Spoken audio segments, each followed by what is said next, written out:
Hello everyone. So before we do the MRP or materials requirement planning, let's talk a little bit about where we stand in terms of planning process. So in chapter 13, we started with sales and operations planning or the aggregate planning process. That's where we were looking into demand of independent items or the end product, right? So we use an example of tractors, right? At the aggregate planning level, we're looking into demand for product families or group of products, right?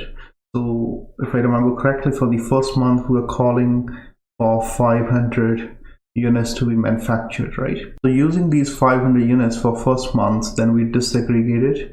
So we divide into two categories, combat and elite. So I think it was calling about 200 for elite category and 300 units for combat category, right? And using this information, developed a master production schedule where we further divided this into weeks, right? So we're calling 50 units for elite for each week and 75 units for combat brand for each week, right? Now, up to this point, we're talking about independent, right? Or the end product. However, in order to manufacture the end product, we need to have some parts, components, sub-assemblies that can go into the product, right? So that's where your MRP comes into play. So materials requirement planning is the planning process for the purchasing or the production of dependent demand components. So remember, now we start dealing with the dependent. So remember from the previous definition, dependent demand components are the components or sub-assemblies that goes into the end product, right? So again, we are trying to answer three questions, again from the MRP viewpoint. What is needed? So which components are needed? How much they are needed? So quantity here, and when they're needed. So there's a time aspect. So when you talk about MRP, we always say it's a time phase plan, because you're trying to plan for the future requirements. So we need to know the quantities.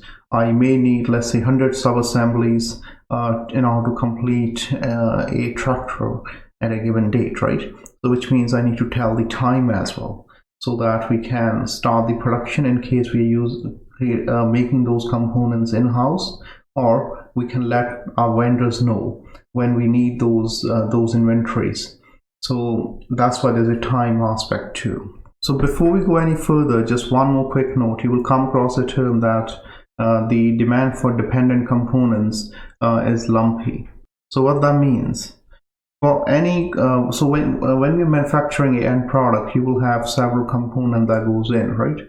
Such as nuts, bolts, washers, some of the other common components which are required for all the products that you're manufacturing.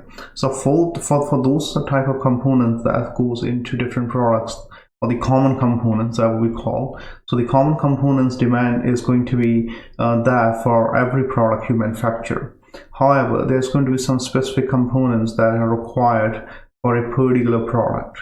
I'm going to go back to the example of tractors. So let's say for elite and combat category, we have some specific component that goes into those products.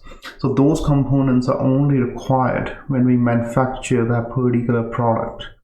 For instance, let's say for combat, we have a specialized compressor that goes into that tractor unit. So let's say I'm manufacturing combat units in week 1, week 3, then week 7. So there will be demand for those specialized compressor units in week 1, week 3, and week 7, depending on the master production schedule, right? How many units are required. But during these weeks in between, the demand of dependent items drops. So all the demand for specialized compressor units is not that, because we are not manufacturing combat tractors during this period, right?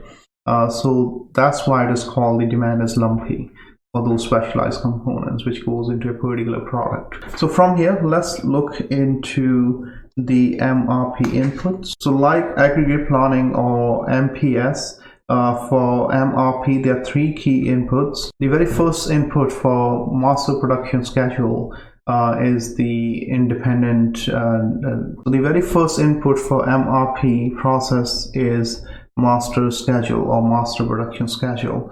So I need to know the demand for the independent items so that I can start arranging the components or sub-assemblies, parts, so that we can go ahead with the production, right? So how you will get this data? We already generated a master production schedule on weekly basis, right? In some cases, you may have the MPS generated on monthly basis.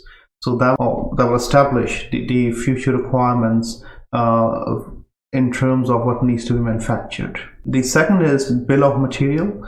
So this is also called recipe in some business segments, right? So especially I have seen this term recipe being used for semiconductor manufacturers, right?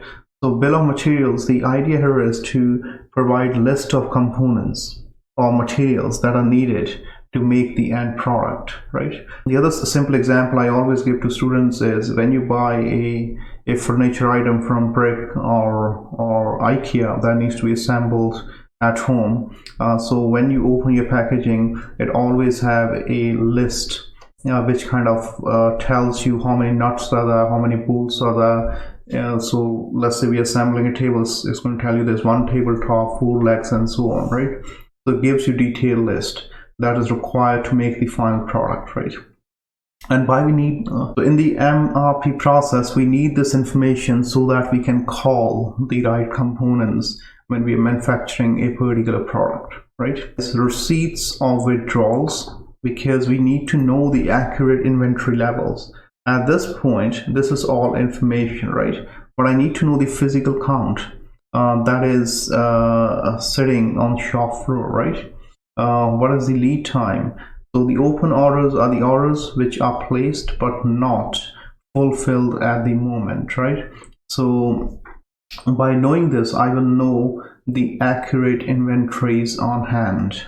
So the entire process of generating MRP records is called MRP explosion. So which means we will create a time phase plan looking into future in terms of which components are required, what quantities, and when these are required. So we'll look into 3 aspects. So one of the primary outcome of MRP explosion is going to be MRP outputs, so which is going to dictate what needs to be produced and when needs to be produced for a particular component or sub-assembly, right? So our main focus in the coming slides will be producing this this detailed report, right, or the MRP output.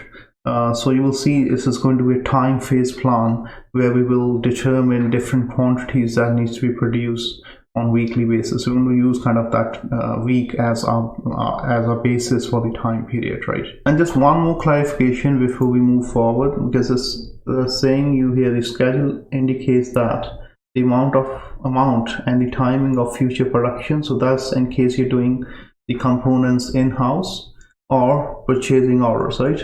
Because you're not going to manufacture everything in-house that goes into a final product.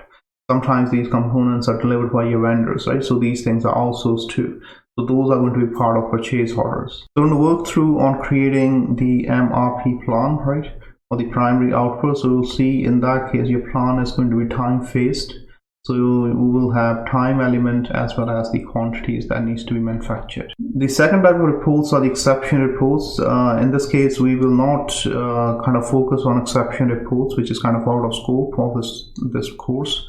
But the reports such as in case there's any rework required on those components, quality problems, any scrap, right? So all that needs to be captured so that we can closely monitor the material requirements, right? So the third part is the inventory transaction. So the idea here is to ensure that the physical count or the actual inventories for the parts and components match with what we have in the planning process, right? This is important that you may have some missing items, right? So you want to ensure that you have right quantities. Otherwise, if there's a mismatch, you may end up having lower inventories than required, right? So the number of things could happen, such as missing components, the components which are not used but not even returned back, to the inventory. So those are kind of most common problems. So from here, in the next video, we will look into the bill of materials, the process, how to create a bill of material or the trade structure. Then after that, we'll move to the MRP explosion. So I will see you guys in the next video. Thank you.